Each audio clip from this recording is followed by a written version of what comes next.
Boa noite. We are live.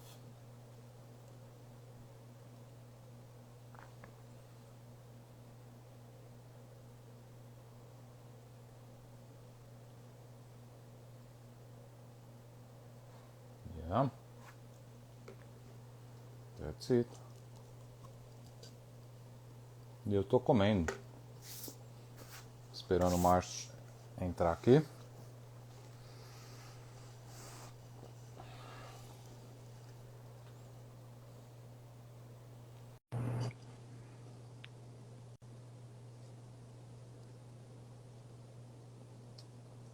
E aí?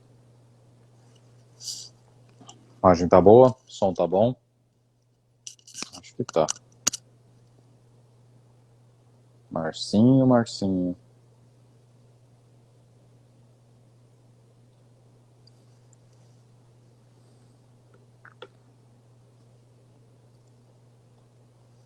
Vamos, fio.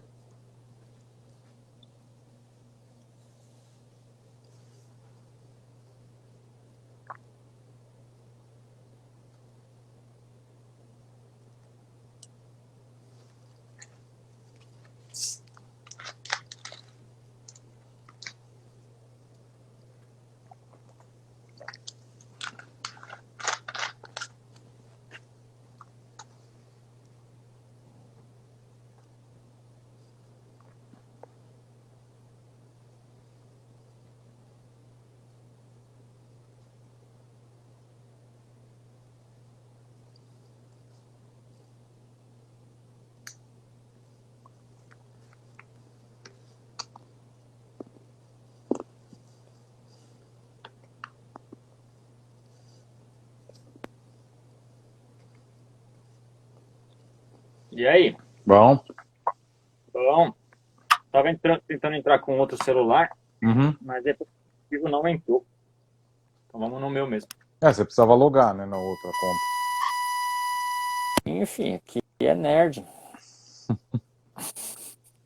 Mas vamos ficar aqui mesmo. Fazer o quê? Acho que já... Deus guarde o celular para não cair de novo. Essa bateria abençoada de Jesus. E vamos que vamos. Dessa vez a gente não tem pauta mesmo não, Márcio. Não, bora. Mas aí Dessa ficou. vez a gente nem se falou.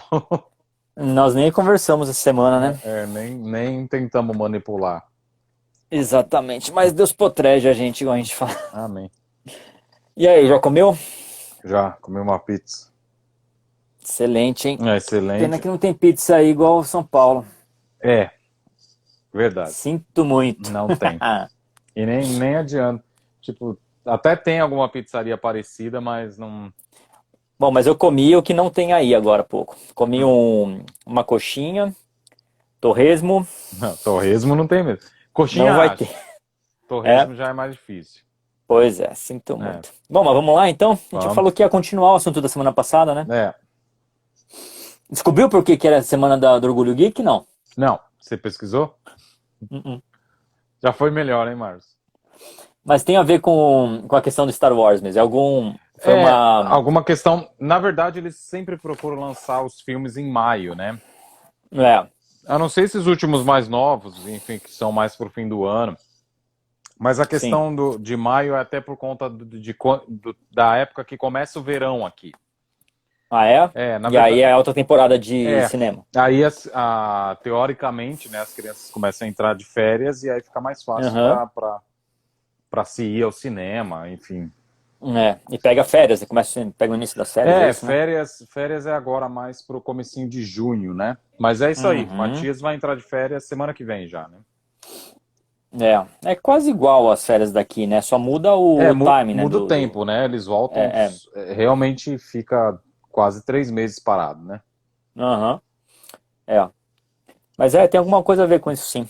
Bom, mas vamos lá. A gente começou a fazer uma correlação, né, entre as parábolas atuais, né, as parábolas do Sim. cinema, da cultura atual, Uhum. com conceitos bíblicos, né? Sim. E aí eu comentei que isso não pode virar uma doideira, né? Você não vai querer ver Bíblia e Deus em tudo, apesar de Deus estar em todas as coisas, Sim. né? Uhum. E Deus usa as coisas loucas, né, para confundir as sábias, e se a gente estiver realmente conectado com Deus, até o passarinho é um instrumento de Deus para falar com a gente, né? Sim, sim. Quem dirá, uma das 11 artes que existe aí, que é o cinema, né?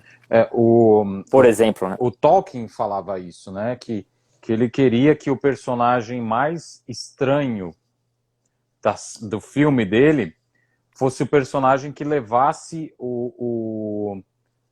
a boa coisa, o bom resultado, né? E você percebe que toda a trajetória do Gollum, do Sméagol, sim, acaba sendo como quase que uma redenção, porque ele leva o Frodo durante toda a jornada do Anel. Ele conduz, né? Ele conduz o Frodo até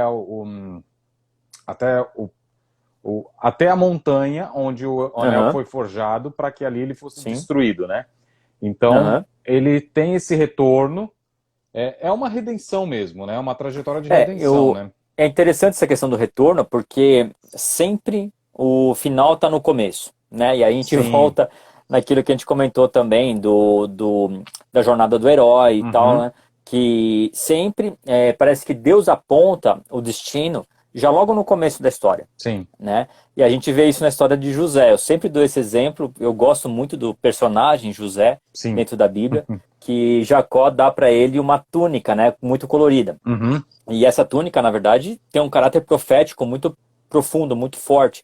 Porque não era uma túnica para cuidar de ovelhas, era uma túnica colorida. Né? E cores naquela época era uma coisa extremamente cara. Né? E aquilo ali, na verdade, Deus estava usando aquela túnica para apontar o destino de José, né? Não a realidade atual de José. Era um destino de realeza, né?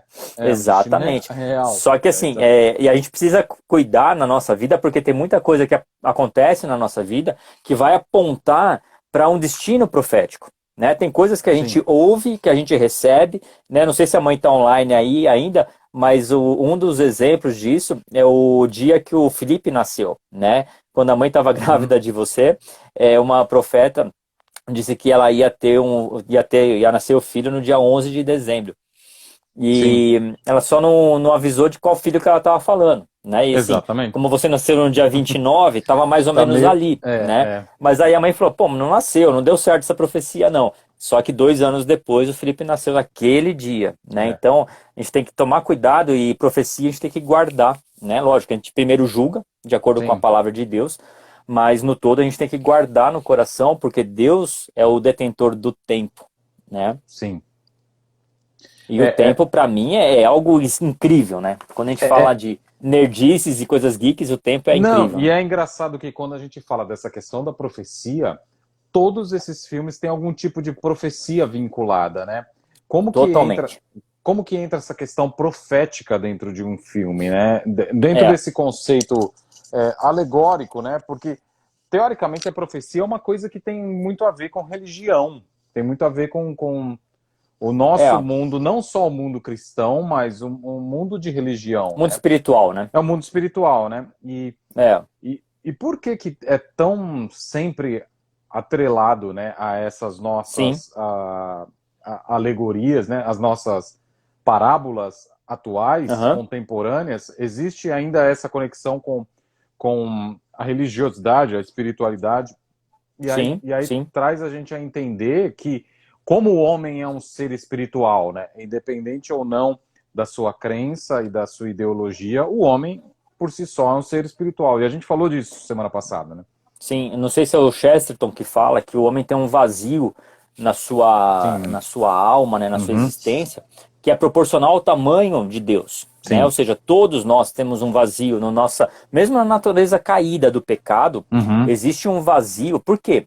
Isso é muito interessante, não sei se a gente tocou nesse assunto, porque o homem, na verdade, foi feito para adorar. Sim. Né? Então ele foi colocado no jardim e ele foi feito para adorar. Então o homem sempre vai adorar alguém ou alguma coisa. Sim. Sempre. Sempre. Então, assim, não importa a religião, não importa nem ser ateu. O ateu, ele vai adorar a ideia da não existência de um Deus. Entendeu? Então, assim, o homem foi feito para adorar e ele sempre vai adorar. Sempre vai procurar um objeto de adoração, uma entidade de adoração. E isso, para mim, tem a ver e mostra essa característica profética, entendeu? Sim. Por quê? A profecia, na verdade, aponta para algo que está além do tempo, para uma outra leitura, como se fosse de uma outra dimensão. Vamos ser bem nerd aqui mesmo. Sim. E dar uma viajada, né? Falar umas heresias aqui. A profecia, para mim, é como se alguém de fora dessa dimensão, né, que nós vivemos, sim, né, que nós temos passado, presente e futuro. Então, o nosso tempo ele é tridimensional, né? Então, você nasceu, eu nasci, nós estamos vivendo e um dia a gente vai morrer. Então, para a gente tem essas 3 dimensões. Para Deus, né? Então, pensando Deus como alguém que fez o tempo, portanto, ele não depende do tempo, sim, ele está fora desse conceito temporal, né? Então, para ele não tem passado, presente e futuro. Sim. O conceito de Deus, o conceito de tempo para Deus está bem próximo daquilo que ele falou para Moisés, né? Quando ele deu a mensagem para Moisés e falou: Moisés, desce lá no Egito, tal, tira o meu povo de lá e tal. E Moisés perguntou: tá bom, Deus, eu vou, mas quando o faraó me perguntar quem me mandou, o que eu falo? E aí Deus dá a assinatura dele. Deus fala assim: eu sou, né? Diga que o eu sou te enviou. Aí quando a gente vai lá para a literatura hebraica, a gente vê que esse eu sou português é muito pobre, né? Para dizer o que traduzir, né? E na verdade esse eu sou é assim: eu era o que sou, eu era o que será, né? Eu sou o que era, eu sou o que sou, eu sou o que será. É um tempo verbal. É uma viagem atemporal, né? Supratemporal, na verdade. E é muito legal essa questão de ter um centro, né? Uma divindade a ser atingida, porque em a maioria desses filmes, a gente vê uma figura messiânica, né? Que é basicamente a figura do herói, né? Do herói, Então, por exemplo, no universo da DC Comics, você tem o Super-Homem. Cara, sim, o Super-Homem, em todos os pontos, ele é uma figura messiânica. E você comentou esses dias sobre a questão do pai, né, dele, Jor-El. Jor-El, ele é o Kal-El e o pai é o Jor-El. Jor-El. E aí ele manda, né, o filho, né? Sim, e é nesse último, né, no Super-Homem, o Homem de Aço, que já é com o Henry Cavill. Acho que é Henry Cavill, não lembro o nome do ator direito, mas provavelmente é isso. O pai, ele faz ele entrega um texto num determinado momento do filme que, é basicamente o que está escrito na Bíblia. Esse é o meu filho amado. Quase um testamento. Exatamente. É o que Deus fala sobre Jesus no momento do batismo, sabe? Abre o céu e o cara começa a falar. E essa analogia do Superman com Jesus, né, com alguém enviado pelo pai, ela é básica, né, ela é clássica até mesmo dos anos 80, que é o que eu assistia bastante quando era 70, criança. Isso, né? O primeiro é nos anos 70. Ah, é? Bom, eu assisti esse daí. Com Christopher Reeve. Christopher Reeve, coitado, né? Ele que ficou... Não, então, ele ficou tetraplégico, né? Ele entrou num estado vegetativo. E é muito legal perceber isso, né? Tipo, em um determinado... Existe algumas gravações, né, dele, do ator, né? E ele fala exatamente isso, de como Deus encontrou, como ele encontrou Deus nesse momento, entendeu? Ele não era, sim, ele é um cara que depois se confessou cristão e tal, e é muito legal perceber ele articulando isso, sabe? Cara, eu não sou o Homem de Aço, mas a referência daquilo que passou sobre mim, e você percebe, tipo, as pessoas como olhavam para ele e viam que como aquele uniforme era presente na vida daquele cara, e o cara manteve esse legado, essa imagem, né? Todo mundo... Você vê ele em outros filmes, o cara ainda é o Superman, sabe? Ele sempre vai ser, né? Foi muito forte. E é um ator... Sabe uma coisa uma outra referência que eu tenho em relação ao Superman, é algo que também é uma referência que tem no Homem-Aranha. Tá. Que é a seguinte: o Superman, ele podia se transformar, né, em Superman ou não, ou continuar ali na identidade dele de Clark, né? Sim. E aí ele tinha um livre-arbítrio, né, de atuar como Superman ou não atuar. Sim. Né?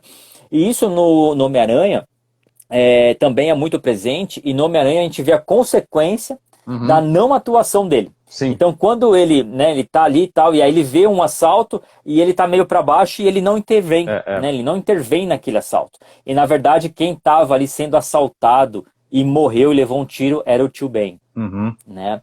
Então, assim, e aí eu volto para a Bíblia, né? Aquele que pode fazer o bem, que sabe fazer o bem e não faz, peca, né? Essa referência para mim do livre-arbítrio, tanto no Superman quanto no Homem-Aranha, no Spider-Man, é incrível. No Spider-Man isso explode, né, essa narrativa em relação à consequência, né? O quanto isso impactou na vida dele com a morte do tio Ben. Essa edição nova do Super-Homem mostra isso no primeiro filme. Acho que é no primeiro filme que mostra. Que a cidade onde eles estão, e aí o Superman ainda não tem todos os poderes dele, ele não ascendeu ainda como Super-Homem. Não encontrou ainda, né? Em um determinado momento, eles estão no meio de um furacão, de um tornado. Tá. E ele pode salvar o pai dele. Só que o pai dele fala assim, não vem porque você não tem que se revelar ainda agora. Uau. Não é o momento de você aparecer. E aí você fala, putz, ele escolhe não salvar o pai dele, o pai dele humano, né? Sim.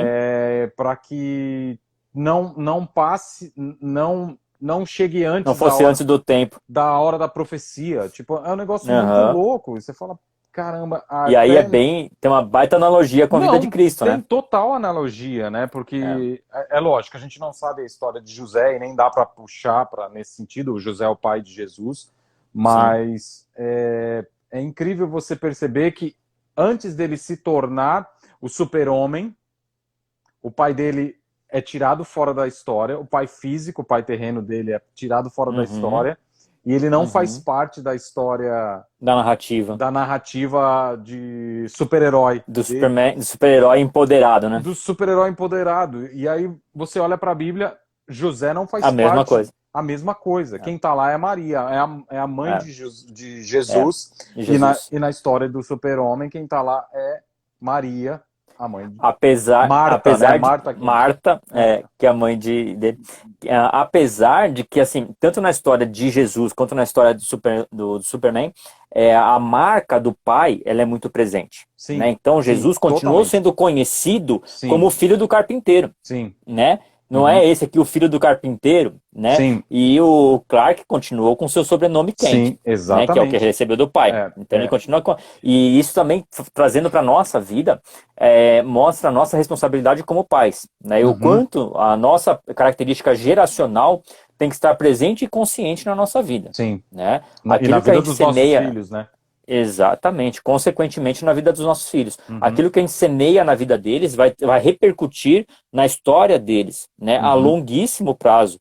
E aí, biblicamente, na história dos nossos netos, e assim por diante, como foi na nossa. Né? Quando a gente vai buscar as nossas referências, a gente vai buscar no vô, a gente vai buscar nos tios, a gente vai buscar nas gerações anteriores, no pai, e assim por diante. E assim vai ser com a gente.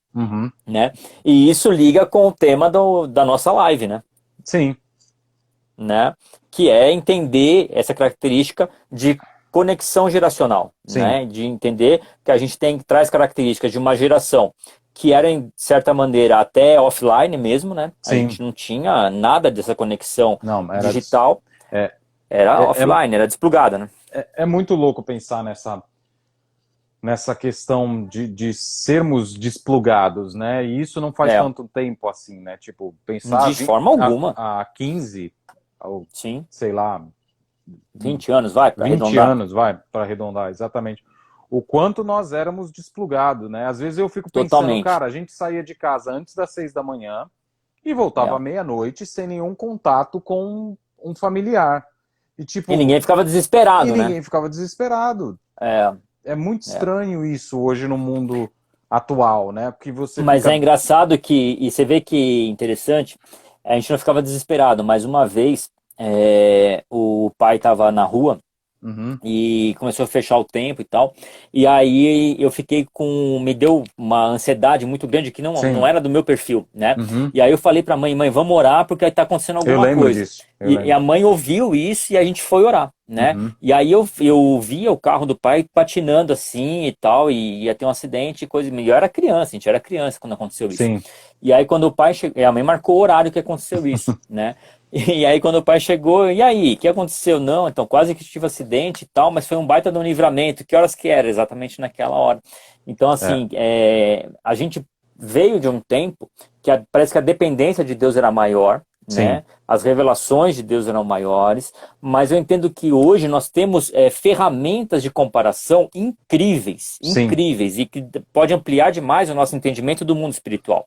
Uhum. Pensa que como que a gente ia fazer para explicar, acessar um lugar que A você não nuvem. está vendo? A A nuvem. nuvem. É. Eu não queria entregar direto a Sim. piada, mas como que a gente ia explicar isso nos anos 80? Não tinha Sim. explicação, Não. né? Hoje é muito simples até ter um livro do Newton Bonder, é um rabino aqui do Rio de Janeiro, Uhum. que ele usa toda a analogia da internet para mostrar a questão do acesso aos lugares Sim. espirituais. Uhum. E aí é fantástico que ele fala sobre o tabernáculo, sobre o deserto. Ele fala assim que o acesso através do tabernáculo fazia com que o tabernáculo não estava no deserto, mas o deserto estava no tabernáculo. Porque a presença de Deus era maior do que o É, é. deserto inteiro. Aí você entra na questão do peso da glória, né? Da força. Isso, Da exatamente. força. Da força, É. exatamente, exatamente. Deixa E eu só abrir um entender a parênteses força, entender aqui. tudo isso é incrível, né? Para o pessoal que está entrando, a gente está aberto a pergunta, a questionamento, a trocar ideia, tá? Não é só Isso. um Não é binólogo, uma. né? Não é um monólogo É, ou um binólogo. boa, bem lembrado. A gente quer, enfim, construir um raciocínio, né? Sim, E, sim. e putz, tudo isso de conexão, de entendimento da questão da força, daquilo que está à volta da gente, tem muito a ver com até com o propósito, né, do residual, né? Porque quando a É, gente fala do residual, a gente fala de coisas, a gente já apresentou isso de gerações que se conectam, né? sim. A gente falou disso na primeira live que nós Falou disso na fizemos, né? primeira live. E, e o tanto que a gente percebe nesses filmes e nessas histórias, como eles tentam buscar um retorno, e Sim. aí, a maioria desses filmes existe não uma jornada de regressão, mas uma de busca do passado, cara, de que planeta nós viemos, no caso do Super-Homem, Isso. Das origens, né? no caso do Super-Homem veio de Krypton, Sim. aí você vê o próprio Star Wars, que toda a família Skywalker acaba vindo do mesmo planeta, Sim. e aí você percebe que é isso que você falou, né? Da importância da origem, né? É. Porque, E na verdade, até o nome, né? Quando você compara isso com a Bíblia, né? É, quem anda sim, no céu, né? Quem anda nas nuvens, né? Quem anda sim, sim, num sim. lugar diferente, né? É engraçado que no, no Senhor dos Anéis, eu não lembro se você lembra do ator que é o rei, que ele faz que no final ele se torna de fato o rei, né? Da Terra-média. E o nome dele um dos nomes dele é Strider, que também Ó, eu parei de que te traduzindo. ouvir. Tá me ouvindo? Não tô te ouvindo mais. Eu tenho que fazer aquele esquema de sair Tá e bom, entrar de novo, ok. tá? Eu Fica aí. continuo falando, beleza. Eu não sei quem lembra do Senhor dos Anéis, quando se apresenta aquele rei humano, e que faz até o papel, o casal com a Liv Tyler. E esse rei, o nome dele, em algum tipo um apelido, o nome que ele era conhecido era Strider, ou no caso, Passo Largo, né? Oi, Márcio, voltou? Voltei, tô aqui. Então, eu estava explicando que no Senhor dos Anéis, esse cara que depois que se torna o rei humano, ele era conhecido como Passo Largo, Strider. E aí também tem a ver com andar, né? Aí você vê a analogia do Skywalker, que é o andador do céu. Sim. É engraçado como até os filmes acabam se conectando, né? Numa ideia, num Parece que conceito, né? existe um pano de fundo, né? Existe uma Sim. narrativa universal, né? E Uhum. cada ficar ali algumas referências e fazer algumas conexões, né? Sim. Uhum. Essa conexão que você estava falando antes de cair sobre o tempo, nessa viagem no tempo, eu gosto demais do Wolverine, Sim. de Wolverine Origins, que ele dá para você ver, né, de onde ele veio, como que é aquela história Sim. dele prende aqui a narrativa toda. É. E eu faço uma conexão do Wolverine com o Josué. Eu não sei por que, eu conecto isso, sabe? Por Uhum. quê? Qual que era o grande poder do Wolverine? Não era propriamente a força, né? Não. Ele teve lá um implante de adamante, tal, tal, tal. Mas o grande poder que fez ele receber o implante é a capacidade dele de não morrer, né? De Então, se assim, ele restaurar, né? se restaurava, ele se curava, se autocurava. E Uhum. quando José é empossado por Deus naquela incumbência de substituir Moisés, Deus fala para ele ser forte e corajoso, né? E essa é uma característica que eu vejo muito no Wolverine, né? Forte e corajoso, né? E ele era corajoso por quê? Porque ele sabia que ele tinha uma proteção, que ele podia sofrer, né? Porque Não, e a sequência do texto é: e não temas angústias, né? temas angústias. E ele era um cara angustiado, né? O tempo todo, né? Ele carregava um rancor, e aí num desses filmes ele toma um tiro na cabeça, que é a única coisa que não restaura Isso. a massa encefálica, né? A capacidade de lembrar não restaura, Isso. mas mantém um rancor dentro dele, É muito louco. uma angústia, né? E mesmo assim ele continua sendo. Sendo que tendo o dom dele, né? É, E olha que interessante, você falou da angústia, aí eu conecto com outro personagem que eu acho também incrível, que é o Homem de Ferro. O sim, Homem de Ferro, então ele tinha toda aquela parafernália tecnológica e tal, tal, mas por dentro ele escondia um coração dilacerado, sim. Não, né? e é muito engraçado você. Isso a maioria dos fãs de DC e de Marvel tem em comum, né? O Homem Né? de Ferro está para a Marvel tanto quanto o Batman está para a DC. É, E ambos têm uma questão da perda dos pais, né? né? Tanto Sim, o Batman, que é uma questão que os pais dele são assassinados, quanto o Homem de Ferro. Que os pais dele são assassinados pelo pessoal da Hydra, que na verdade é eu não vou lembrar o nome do personagem, mas é aquele que tem um braço mecânico, ele controlado pela Hydra, ele uhum. mata os Starks, né? E aí vira uma questão de vingança. E essas duas figuras eu tenho a mesma Leitura. conexão com a Bíblia, o mesmo sentimento. Eu vejo Pedro nos dois. Uau, Porque eles são os líderes. Querendo ou tá. não, eles não são o Messias, eles não Sim, são a figura messiânica na história, mas eles uhum. são os caras que organizam a mesa.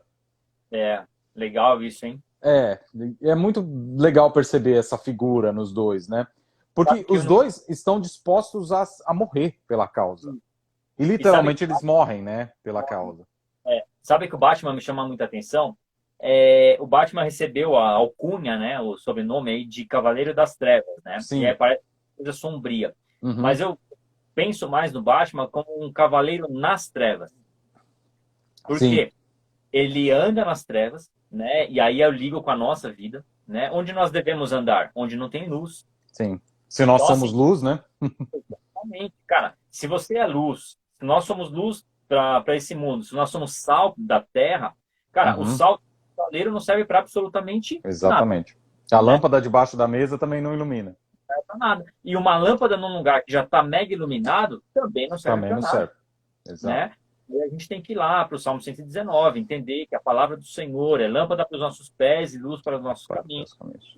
E assim, e a gente entender que de posse da palavra do Senhor, nós temos que Uhum. ser onde não tem luz. E aí eu lembro sempre do Batman, né? Sim. Ele praticava a justiça, né? Então, assim, às vezes tem algum filme que ele fala de justiceiro e coisa e tal, do tal, mas assim, Uhum. na verdade, ele praticava a justiça, Sim. né? A gente tem que ter em mente, praticar a justiça. Onde? Onde não tem justiça. ser luz, né? Onde não tem luz, levar a cura, a salvação, onde não tem.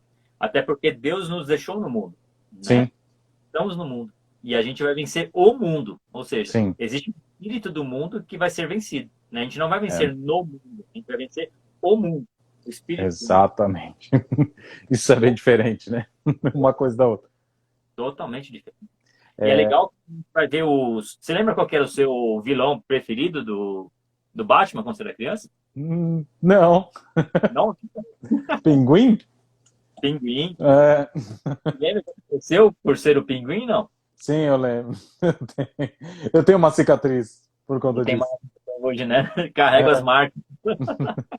esse fato, cara, eu acho que eu lembro exatamente de estar em cima da mesa Eu e, lembro a cena toda. A meu pessoa me pega Deus, um guarda-chuva, abre o guarda-chuva e vai imitar o pinguim. Aí pula, enfia a vareta da pessoa na perna. pelo amor de Deus. Não, eu tomei 4 pontos no joelho. Hoje acho que seriam uns 15, né? Porque hoje os pontos são diferentes. É, não, naquela época era tudo com guspe e pó. E cola aí no mar.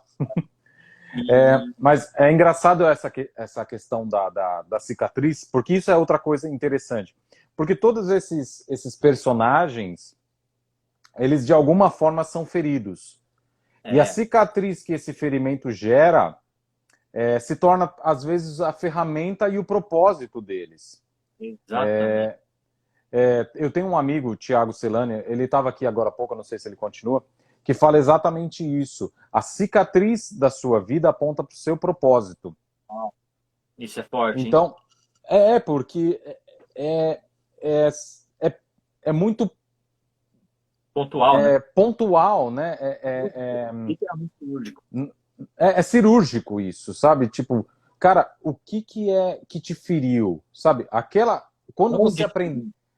Onde te feriram? Quando você aprendeu e Deus te deu as ferramentas para curar essa ferida, você se tornou habilitado a curar essa virou? ferida e Uhum, abençoar outras pessoas que sofram da mesma ferida, né? E aí, uhum, de novo, a gente volta no nosso ideal, né, de nome. sim.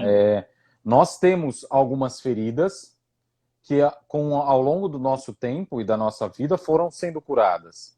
E a Uhum, gente aprendeu a viver com essa cicatriz, não sofrer mais disso, sim. e, junto a isso, ter a habilidade, a capacidade de cooperar na cura de outras pessoas que passam pelas mesmas circunstâncias, né, que nós.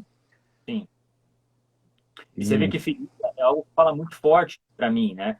A uhum, gente, às vezes nós temos um ideal de que certificados na parede mostram o nosso caminho, mas na verdade não é. Um certificado sim, na parede mostra alguma coisa que você sabe. E ok, beleza, que você aprendeu. Mas uhum, feridas que você venceu. Porque só é, tem ferida quem venceu. Quem sim, morreu, morreu com a ferida, é, né? Então, quando você anda e carrega as feridas curadas, né? Não estou falando de ferida sim. aberta. Ferida aberta tem que ser Quando carrega a cuidado. cicatriz, né, Márcio? É cicatriz, isso, melhor dizendo, cicatriz. Quando você anda com as suas cicatrizes, elas mostram que você venceu. Então, E, assim, as e é um marcas testemunho, né? é o Cica... testemunho vivo. É, Cicatriz é um testemunho. Exatamente, exatamente. Cicatriz é um testemunho. é poético, mas mais do que poético, é muito prático, né, Márcio? Porque assim, Exatamente. ó, eu tenho essa cicatriz. E realmente a questão da tatuagem é fazer uma cicatriz, né? Você Interessante isso. é uma cicatriz que você pigmenta.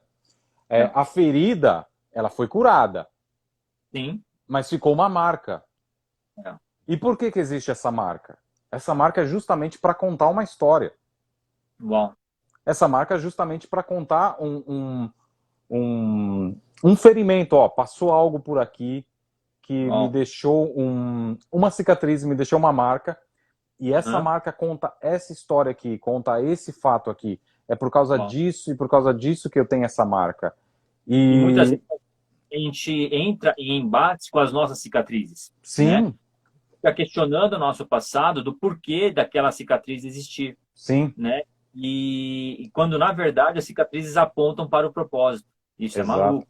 É, Tem, fica aí o convite para quem tá com a gente pensar nas suas dores e nas suas cicatrizes, né? Onde você foi ferido, né? Márcio, e aí, na verdade, você começa a carregar cicatrizes não como uma dor. É lógico, existiu a dor, mas a dor já passou. E isso é um troféu, quase que é um troféu mesmo, porque você pode olhar para essa cicatriz e falar, caramba, isso aqui está aqui hoje porque eu passei por essa batalha. Exato. E eu venci essa tormenta que me deu essa cicatriz, né? Que é o meu troféu, que é o meu...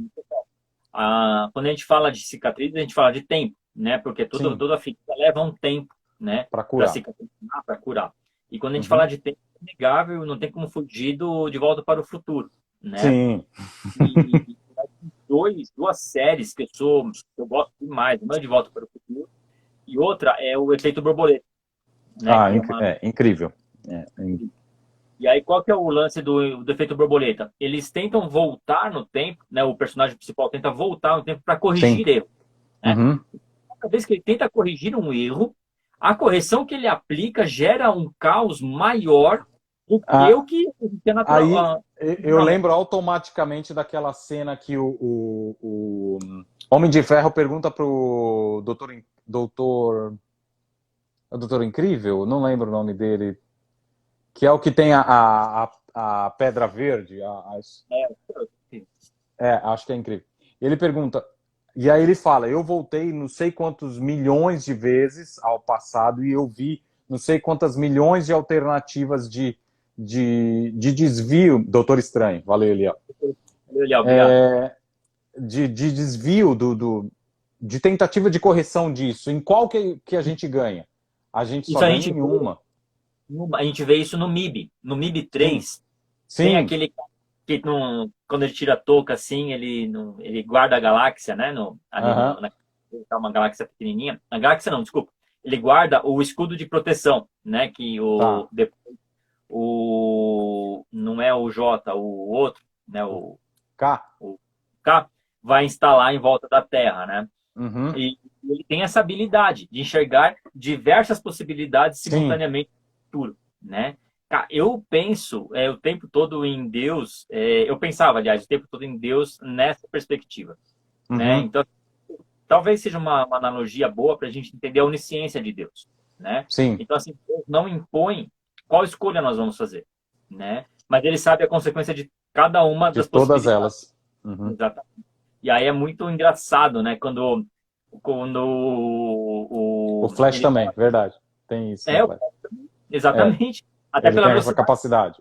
Na verdade, ele tem a capacidade de retornar, né? De fazer girar ao contrário. É muito louco. Pois é. Você viu que essa semana, em laboratório, conseguiram estourar a velocidade da luz?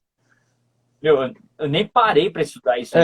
Não vamos... Toda a física moderna, né? Toda a física de Einstein vai para o vinagre quando isso acontece. Sim, porque altera o espaço-tempo, né? Exatamente. Porque isso tenderia a massa ao infinito, né? E não pode. É teoricamente impossível. Fisicamente impossível. Fisicamente impossível, mas parece que fizeram isso em laboratório. Meu Deus do céu. Vai começar a abrir buraco negro aí. Mas a capacidade... E é isso que a gente sempre fala, né? A capacidade que Deus deu para o homem de vencer os limites. E aí, quando a gente lê aquele texto, vocês farão milagres ainda maiores que os meus, as pessoas ficam pensando num milagre, ok, não é um milagre pequeno, mas a cura de uma pessoa, ou esticar de uma perna, ou um mudo voltar a falar. Cara, até onde que se torna essa questão do milagre, sabe? A capacidade de controlar o espaço-tempo. Na verdade, eu vejo isso, Murilo, assim, muito claro quando a Bíblia fala pra gente que um dos dons de Deus é esconder os tesouros. Sim. E um dom dado aos reis é descobri-los. Sim. Então, nós somos reis, né? Nós somos reis e sacerdotes dentro do reino de Deus, né? Do reino de Cristo. Então, é dado ao homem descobrir o que está escondido. E tudo que é precioso está escondido. Sim. Né? No ouro, beleza. Lá em Minas Gerais, você tinha ouro lá brotando das montanhas. Mas, acabou aquilo ali. Você teve que cavar para buscar ouro. Na Argentina, a Argentina chama Argentina por conta do argento, né? Da prata. Tudo que é precioso, petróleo, enfim, tudo que é precioso está no fundo, né? e é Tá dado escondido.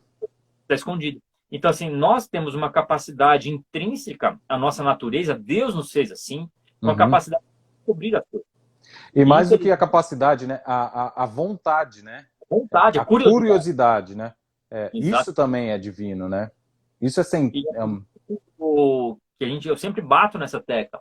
A escola não deveria ser no modelo que ela é hoje, entendeu? Você Sim. coloca o seu filho na escola para ele responder provas. Então ele pega uma prova pronta, ele vai dar a resposta. Cara, isso não leva ninguém ao Não, conhecimento. não. O que leva ao conhecimento é a curiosidade, é descobrir as É, coisas. é. Essa é a natureza. E essa é a tristeza quando a gente olha para a geração atual, né? Porque se cria conteúdo formatado, e aí Pronto. você dá um celular, um gadget para essas crianças, para elas consumirem aquele conteúdo formatado, que todo mundo, meu filho está curioso, vem na internet. Não, ele não está descobrindo nada novo. Ele está Não. descobrindo exatamente o que formataram para colocar dentro da cabecinha dele, e aí, por si só, ele não descobre.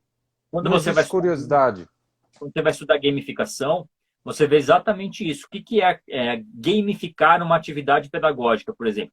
É estudar Uhum. as possibilidades que o aluno pode trilhar dentro de uma proposta. Ou seja, a criança só vai obedecer um roteiro. Uns Ela não vai estímulos, né? estímulo, exatamente. Ela não vai criar um novo roteiro, um novo É. caminho, entendeu? Ou seja, já tem estudos mil aí que, por conta do uso de emojis, por exemplo, as sinapses ligadas à linguística, conectadas à linguística, diminuíram violentamente nessa geração. É maluco isso, mas é uma É. realidade, entendeu? Então, assim, a gente deveria colocar as crianças na escola para que elas perguntassem, para que elas continuassem perguntando. Por quê? Sim, sim. Criança nasce perguntando por quê. É. Você coloca na escola para responder por quê. E você não responder mais, né?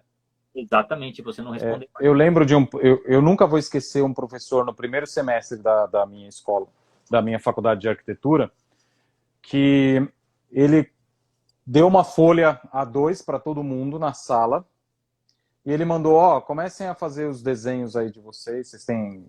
Foi pedido material, né? Lápis 6B, Hoje que é aquela grandona, né? Para quem não. A2 são 4 vezes a A4. A A4, ela é o padrão normal, aí você tem a A3, que é ela desdobrada, e a A2, que ela é desdobrada de novo. Uhum. É uma folha grande. E aí a primeira coisa que esse professor falou pra gente é: quem tem borracha aí? Aí todo mundo levantou orgulhosamente suas borrachas, né? Aí ele falou: ok, todo mundo traz aqui e põe nessa caixinha aqui na frente. Aí, tipo, ele falou assim: eu vou devolver essa borracha para vocês no 10º semestre da faculdade, ok? Lá no último semestre da faculdade, quando vocês terminarem. E ele falou: a grande questão é que quando nós somos crianças, nós rabiscamos desenfreadamente. Sim. E aí a gente vai para a escola e nos ensinam a apagar os nossos rabiscos, que são as nossas primeiras reações motoras. Uhum.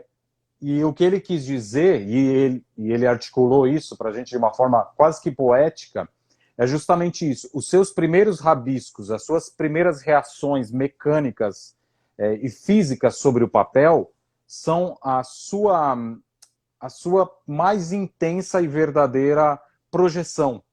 São, né? E isso nunca deve ser apagado. Uhum. Você não pode apagar o seu primeiro rabisco, porque aquilo é o mais natural que saiu de você. E isso entra em tudo, né, Márcio? Entra em todas as questões da Às vezes, vida. a gente pode sei lá que para a gente não se afastar do nosso primeiro amor. Exatamente.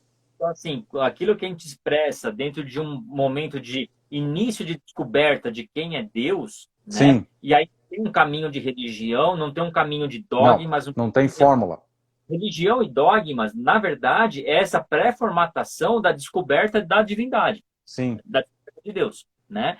E assim, Deus é infinito, Deus não se dispõe a se enquadrar num conjunto de dogmas e de regras humanos, né? Sim. Deus é muito maior do que isso, né? Então, é o que você falou, essa comparação entre a criança escrevendo e desenhando ali livremente numa cartolina, por isso que a gente Sim. dá cartolina para uma criança pequena, Sim.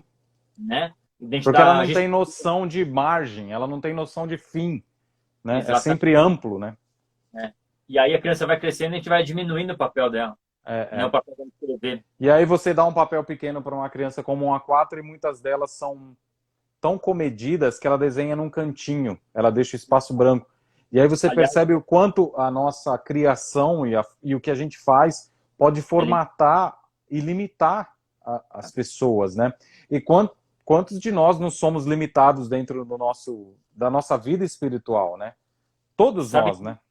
Todos nós. Sabe que eu vejo nisso, a gente vai amadurecendo na vida espiritual e parece que a mesma coisa vai acontecendo. A gente vai diminuindo o nosso papel, o nosso horizonte visual espiritual. Né? Uma criança, se você der uma parede para ela vai rabiscar até onde ela alcançar. Exatamente. A gente vai ter um papel A4 e tal, e vai dividindo. E vai chegar o dia que a gente fica velho, a gente fica mais preguiçoso, a gente começa a escrever num post-it. Porque a gente vai desenvolver o papel, a capacidade de síntese e vamos escrevendo num post-it. Será que na nossa vida espiritual a gente não está desempenhando e escrevendo num post-it? Deus é Deus de todo o universo, né? Que a gente não... Cara, isso é poderoso, Murilo. Isso é muito poderoso. A gente voltar ao primeiro amor, de entender o poder de Deus, a atuação, o alcance de Deus, não no tamanho de um post-it que a gente controla, porque esse é um exercício da humanidade, né? Querer controlar Deus. Sim. Você deve lembrar de uma música, The Love of God is great. Sim, o amor sublime amor. E eu... Você esqueceu o português, né? Esqueceu tudo. Mais ou menos. E essa música fala exatamente disso, que o amor de Deus, mesmo que o céu fosse um papel e a água do oceano fosse a tinta, era impossível descrever e escrever isso. E é maravilhoso ver isso na poesia, né? Porque é exatamente isso que a gente está falando. Quando a gente... eu não lembro de quem é um texto que fala exatamente disso, que a capacidade de Deus, a capacidade criativa de Deus é como de uma criança que aprendeu a pegar no lápis. Não acaba. Não acaba nunca. Nós vamos amadurecendo e perdendo o primeiro amor e limitando a nossa capacidade de criação. Mas Deus não. Toda manhã se renova. Deus é mais jovem do que todos nós, nesse sentido criativo. Isso é maravilhoso, isso é lindo. Deus é uma criança no sentido criativo. Ele nunca está satisfeito. Todo dia a gente pode descobrir Deus, né? Sim. E todo dia Deus se revela, né? Em novos seres humanos que nascem, novas crianças. Esse é até um texto que muita gente cita errado, né? A pessoa fala que a palavra de Deus, ou a presença, enfim, se renova toda manhã. Não é isso que está escrito. A Bíblia diz que... Porque, assim, renova... Para renovar alguma coisa, deveria ter ficado velha. Sim. E a palavra de Deus nunca fica velha. Né? Então, na verdade, ela é nova toda manhã. Nova, fresquinha. Né? Então, você pegou de manhã, logo cedo, se conectou com Deus. E eu tirei o dia ontem para fazer isso. Ontem eu me fechei. Eu estou aqui no quarto de oração. Né? Aqui em casa, ano passado, na pandemia, a gente, quando estava no auge da pandemia, ideia tal, e a gente montou o escritório e fizemos um quarto de oração.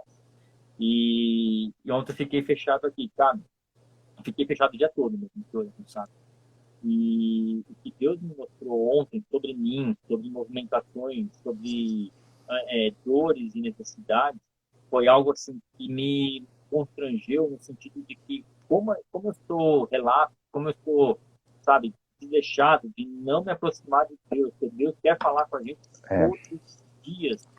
todos os dias. A questão é a gente usar o livre-arbítrio que eu falei agora há pouco, do Superman, do Homem-Aranha, entendeu? De querer fazer o bem, sabe? De querer se aproximar de Deus, né? Sim. Só que é o teu negócio, né? A gente estava falando das dores que nos conectam com o nosso propósito, né? E muitas vezes a dor está na nossa origem, né? Se você pegar qualquer dor do Superman, era Kryptonita. Sim. Né? De onde veio a Kryptonita? Do planeta dele, né? Da mesma origem dele. Só que em contato com esse mundo, com a Terra, a Kryptonita desempenhava um papel contrário e enfraquecia ele. Muitas vezes, aquilo que tem... Muitas vezes não, acredito de verdade nisso. As coisas que têm o maior poder de nos impulsionar também têm a maior força de nos derrubar. Sim. E isso é muito contraditório e complexo, né? Na verdade, as pessoas que têm o maior poder de nos impulsionar, de nos ajudar, são contrariamente proporcional, inversamente proporcional, Uhum. né? Tem para nos derrubar. Isso é muito maluco. Isso é muito louco e pode levar a pirações, né? E é Sim. por isso que a gente tem que voltar para Deus, né? A gente tem que É. voltar para Deus. Só que é louco que eu estava estudando sobre isso ontem também, na seguinte perspectiva. Quando Adão pecou, Adão se distanciou de Deus, né? Uhum. Então, Deus desce ali na viração do dia e pergunta. Deus não perguntou para Adão o que você fez, Sim. qual foi o seu pecado, né? Deus perguntou a Adão onde você está. Porque Adão Por que você está se escondendo, né? Exato. E onde você está, em que lugar que você está? Por que isso? Porque quando a gente peca, a gente tem um instinto de nos distanciarmos de Deus com medo de um juízo. Só que esse medo de juízo não foi colocado por Deus, foi colocado pelo diabo. Sim. Entendeu? Por quê? Na verdade, quando a gente peca, o único lugar para onde nós deveríamos ir é em direção a Deus. É o contrário. Não para longe, mas para perto. Então, quanto mais pecar, e a gente volta, acho que a gente falou isso no primeiro dia ou na semana passada, não sei, que aqueles que mais pecaram, mais... Onde abundou o pecado, superabundou a graça, né? Exatamente. E infelizmente existe um desentendimento desse texto, né? Porque as pessoas falam daquela coisa da supergraça, então vou continuar pecando, porque... Não, a sequência do texto fala exatamente isso, não é pecando mais que você vai superabundar mais a graça, mas é... Qual que é o erro teológico, né, da supergraça? Quando você comete um deslize aí, um crime, enfim, você faz delito. descumpre um contrato, um delito, enfim, você descumpriu o contrato. Aí você vai e contrata um advogado para te defender e reposicionar, ou seja, fazer justiça, realinhar as coisas. Então, bom, a Bíblia nos diz o seguinte, que aquele que pecar tem um advogado para lhe defender. Sim. Então, qual é a ordem? Você pecou? Tem um advogado. A Bíblia não fala que você pecou, tem um juiz. É evidente que é juiz, sim, né? Mas a Bíblia diz, se pecardes, há um advogado. Né? Então, essa é a ordem. Qual que é o erro teológico da supergraça? É você contratar o advogado antes de pecar. É você contratar o advogado para pecar. Né? Aí é meio aquela série Better Call Saul, né? Que é uma série que conta a derivada história do Breaking Bad. Antes do Breaking Bad? Não é Breaking Bad. Breaking Bad, é. Que vai contar a história dele. Então, assim, se você contrata um advogado e já com a intenção de pecar, aí você está usurpando a graça. Aí você vai cair no que Pedro fala, aí o bicho pega. Porque aí, na verdade, é um pecado consciente, né, Márcio? É um pecado premeditado, e isso é horrível, né? Quando você abusa da graça. E, cara, muitas vezes a gente cai nessa, né? E sabe que isso é uma prerrogativa e um risco, na verdade, de quem muito conhece a palavra. Por quê? Márcio, nós corremos esse risco, porque nós nascemos dentro desse mundo de entendimento. Mas, de fato, durante muito tempo, nós não vivemos isso, né? Nós não vivemos a verdadeira graça. A gente entendeu sempre a supergraça. Sim. Porque quando você tem o encontro com a verdadeira graça, existe arrependimento. E arrependimento é mudança de atitude. A gente conhece... É retorno, né? Retorno. Retorno. E aí retorno. Volta. E aí é retornar a questão do amor, né? De voltar à origem, né? E quando você retorna ao amor, você já não peca com paz. Exatamente. Sabe? Tipo, não tem mais pecado que você fala, beleza, amanhã eu me conserto. Não, porque na hora que você está pecando, você está consciente da porcaria que você está fazendo. Mais do que isso, né? Você está consciente da onipresença de Deus, né? Então, sim, eu estou pecando diante de Deus, né? Que essa é a diferença do antigo pacto para o novo pacto. Né? No antigo pacto, você tinha que entrar na presença de Deus, né? Então, você entrava no tabernáculo, no templo, você como sacerdote, e você podia falar, vou entrar na presença de Deus. Hoje não. Hoje nós estamos na presença de Deus. Sim. Através de Cristo, o véu foi rasgado e nós estamos na presença de Deus. Não tem mais entrar na presença de Deus. Eu vou ao culto. Cara, não. Você está no culto. Sim. Entendeu? Ainda mais agora, né? Nesse momento que todo mundo tem passado, né?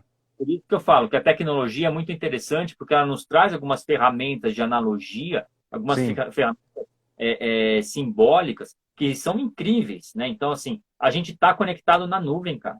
A gente sim, está conectado o tempo todo, entendeu? Então, assim, é igual você pegar o seu histórico do Google e ele sabe exatamente onde você foi, sim. Não, entendeu? e eu não sei se como que está funcionando isso aí, mas aqui é o seguinte, quando eu abro meu celular num determinado dia, que é o dia que normalmente eu vou para a igreja, eu tô em casa, ele fala assim, ó, tá na hora de você ir para endereço tal. Tá louco. Ele me avisa, ó, nessa hora aqui é a hora da sua caminhada. Então você tem que ligar o aplicativo de caminhada para medir os seus passos. Sabe? Então, e como conectar isso na nossa vida cristã, sabe? Tipo, aí é a ação do Espírito Santo, sabe? A capacidade que o Espírito Santo tem de nos lembrar, ó, agora é o momento de você fazer isso. Ó, agora, e essa consciência é um superpoder, né? Totalmente. E qual é o risco aí? O que interrompe uma conexão de Wi-Fi dentro de casa? São barreiras físicas, Sim. né? Qual a barreira física que existe que pode interromper a nossa conexão com o sinal do céu? O pecado, É, né? é, Somos nós que a nossa maior barreira física é nós mesmos. nós que colocamos, porque o pecado é nosso, Sim, né? E quando a gente ora o Pai Nosso, é tudo nosso, sim, né? O Pai é exatamente. Desde o pai, né? é tudo nosso, né? O Pai é É, nosso, o pecado é nosso, a dívida é nossa, é. enfim, perdoa as nossas dívidas, cara, é nossa, entendeu? Então É, somos nós que fazemos isso. eu lembro muito que um pregador uma vez falou lá na Comunidade da Graça, um senhorzinho, um pastor antigo, deve ter. Eu não sei se foi o Enéas Tonini, eu não lembro, não vou lembrar direito de quem era, mas ele falou assim: muitas vezes a gente não entende qual é a capacidade do pecado. O pecado funciona como uma conexão elétrica. Não importa se a conexão ela passa por aqui, né? Daqui para cá ela está fluindo. Não importa se você faz isso ou se você faz isso. Não importa a distância que foi criada. Você perdeu a conexão.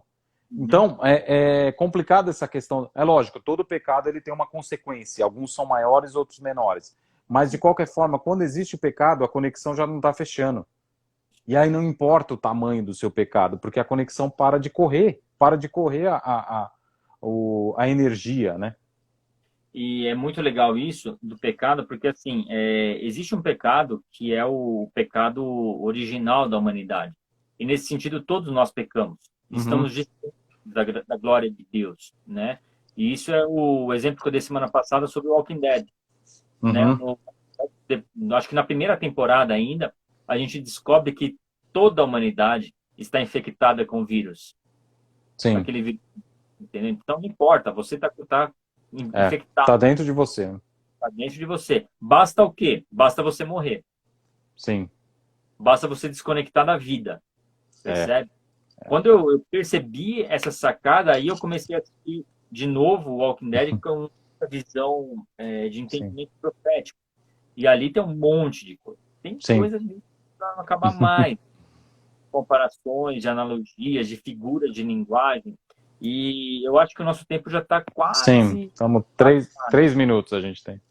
Então, assim, para a gente conseguir fazer um fechamento e você salvar aí a live, acho que a mensagem final aqui poderia ser a seguinte: como pessoas que se preocupam e que têm como incumbência, como encargo, conectar algo que nós recebemos, né, para uma geração que não precise passar e construir os caminhos que nós Sim, construímos, né? uhum, Devemos ter atenção, devemos ser dedicados nisso, né? De voltar às veredas antigas, redescobrir aquilo que nós aprendemos, curar sim, as feridas que talvez estejam abertas, torná-las em cicatrizes, para que a nossa próxima geração não passe pelas mesmas feridas, né? E aí a gente sim, está falando sim de uma vida eclesiástica, a gente está falando sim de uma vida na igreja, a gente está sim, falando sim da conexão entre o mundo, né, naquela concepção igrejeira de música do mundo, sim, filme do mundo, vida do mundo, como se a gente vivesse na espiritosfera, né?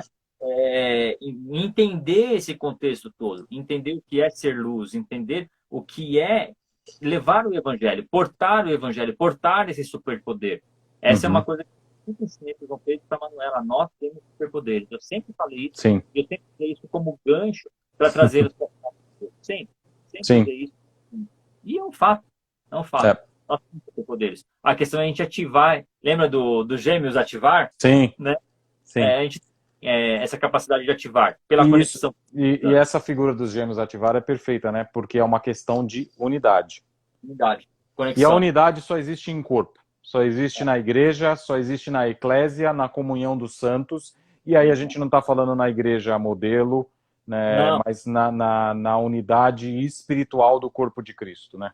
Olha que interessante. Quando a gente fala em unidade, você pressupõe entes separados. Exato. Porque assim, senão a gente estaria falando de um só. Né? Unidade não é um só. Não. Unidade é a junção de dois. Né? A característica da unidade é juntar duas coisas que não se pertenciam originalmente. Sim, isso é sim.